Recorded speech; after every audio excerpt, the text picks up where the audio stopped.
নমস্কাৰ অসমীয়া শিক্ষামূলক চেনেলত আপোনালোক সকলোকে স্বাগতম জনাইছোঁ ফ্ৰিমা ৰিক্ৰুইটমেণ্ট 2025 14টা ইঞ্জিনিয়াৰ সায়েন্টিষ্ট এণ্ড ডেভেলপাৰ পোষ্টৰ বাবে আবেদন গ্ৰহণ কৰা হৈছে ইয়াৰ বাবে লাষ্ট ডেট হৈছে 7 জানুৱাৰী 2025 flood and river erosion management agency চমুকৈ FREMAA ইয়াৰ বাবে 14টা পোষ্টৰ বাবে অনলাইন আবেদন গ্ৰহণ কৰা হৈছে প্ৰথম যেটো পদ আছে এটো হৈছে hydro informatics engineer river basin modeller ইয়াৰ নম্বৰ পোষ্ট হৈছে এটা ইয়াৰ বাবে কোৱালিফিকেশ্যন হৈছে MTech ME MSc in hydrology অবলিক ৱাটাৰ ৰিসোৰ্স অথবা সিভিল ইঞ্জিনিয়াৰ হ'ব লাগিব আৰু 2 বছৰ এক্সপেৰিয়েন্স থাকিব লাগিব দুই নম্বৰ পদটো হৈছে হাইড্ৰ ইনফৰমেটিক্স ইঞ্জিনিয়াৰ ৰিভাৰ অথবা বেচিন মডুলাৰ ইয়াৰ বাবে নম্বৰ পোষ্ট হৈছে দুটা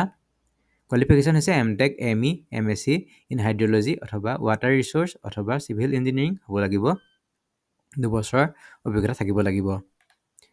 তিনৰ পোষ্ট হৈছে হাইড্ৰ ইনফৰমেটিক্স ইঞ্জিনিয়াৰ ৰিভাৰ অথবা বেচিন মডুলাৰ ইয়াৰ বাবে নম্বৰ পোষ্ট হৈছে এটা কোৱালিফিকেশ্যন এমটেক অথবা এমই অথবা এমএসসি ইন হাইড্ৰলজি হ'ব লাগিব অথবা ৱাটাৰ ৰিসোৰ্স অথবা সিভিল ইঞ্জিনিয়াৰিং হ'ব লাগিব লগতে 2 বছৰ এক্সপেৰিয়েন্স থাকিব লাগিব 4 নম্বৰ পদটো হৈছে hydro informatics engineer data engineer ইয়াৰ বাবে নম্বৰ পোষ্ট হৈছে দুটা এডুকেশ্যন কোৱালিফিকেশ্যন এমটেক অথবা এমই ইন কম্পিউটাৰ সায়েন্স হ'ব লাগিব অথবা আইটি অথবা ৰিলেভেন্ট ফিল্ড হ'ব লাগিব এক্সপেৰিয়েন্স 2 বছৰ বিচাৰিছে আগকিটাৰ দৰে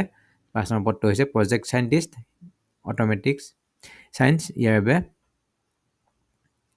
নম্বৰ পোষ্ট হৈছে দুটা কোৱালিফিকেশ্যন এমটেক অথবা এমএসসি অথবা atmospheric science basic science geography meteorology physics হ'ব লাগিব 6 নম্বৰ পদটো হৈছে প্ৰজেক্ট সায়েন্টিষ্ট কম্পিউটাৰ সায়েন্স ইয়াৰ বাবে নম্বৰ পোষ্ট দুটা qualification MSc in computer science master in computer science MCA হ'ব লাগিব লগতে open source based data dashboard development থাকিব লাগিব নলেজ 7 নম্বৰ পদটো হৈছে project scientist RS and GIS number post দুটা এডুকেশ্যন কোৱালিফিকেশ্যন হৈছে এমটেক অথবা MSc in remote sensitive and GIS 8 number পদটো হৈছে web GIS developer number post দুটা education qualification degree in computer science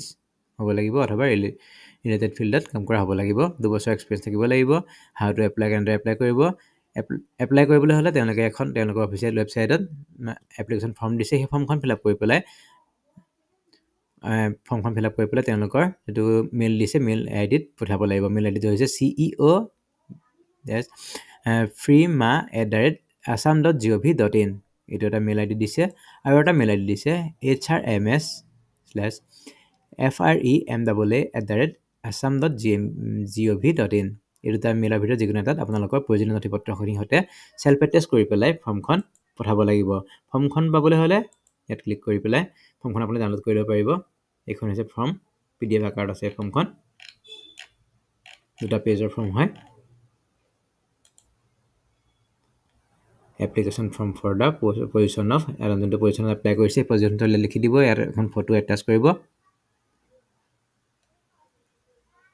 full name block letter full name লিখিব father husband name mother name gender marital status nationality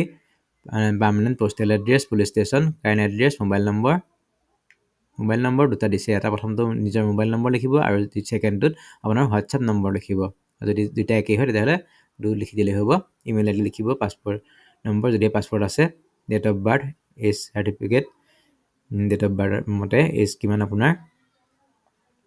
তাৰপিছত এটা কোৱালিফিকেশ্যনখিনি লিখি পেলাই আপোনালোকে লগত আপোনাৰ প্ৰয়োজনীয় নথিপত্ৰখিনি দি পেলাই পঠাব লাগিব তেওঁলোকলৈ